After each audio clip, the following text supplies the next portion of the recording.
Assalamualaikum dan salam sejahtera. Saya Nur Najatul Husna melaporkan dari TV PSS Tabura. Bahang Syawal kian terasa dan hari ini 17 Mac 2026 warga sekolah bersatu hati dalam program Bakul Syawal. Misi kita mudah, berkongsi rezeki dan mengukir senyuman buat mereka yang memerlukan. Jom kita saksikan.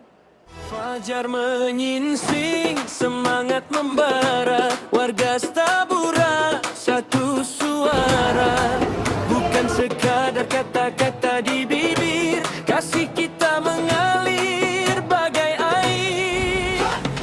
Kita kumpul, kita susun rapi,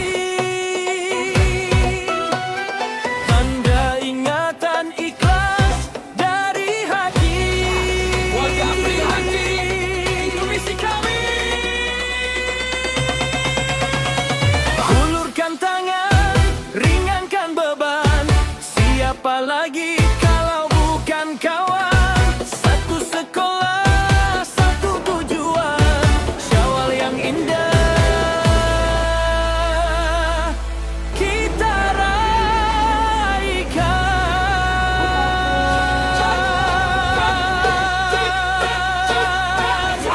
Bakul Syawal Tabura, kita kongsi, kita jaga. Rezeki melimpah, hati pun senang. Syawal disambut, jiwa pun tenang. Bakul Syawal Tabura, dari warga yang prihatin. Begitulah murninya usaha warga Tabura bagi memastikan Syawal kali ini disambut dengan penuh kesyukuran. Semoga secubit sumbangan ini membawa 1000 makna. Sekian laporan saya untuk TV PSS Tabura.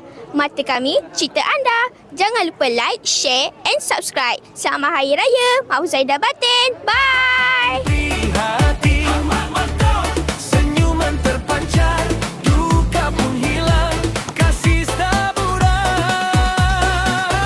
tetap terbilang. Yo, cek, tengok kiri, tengok kanan, semua buat kerja. Angkat kotak, susun beg, tak ada yang manja. Ada beras, ada gula, ada cinta juga. Kita agihkan semua, biar semua bahagia.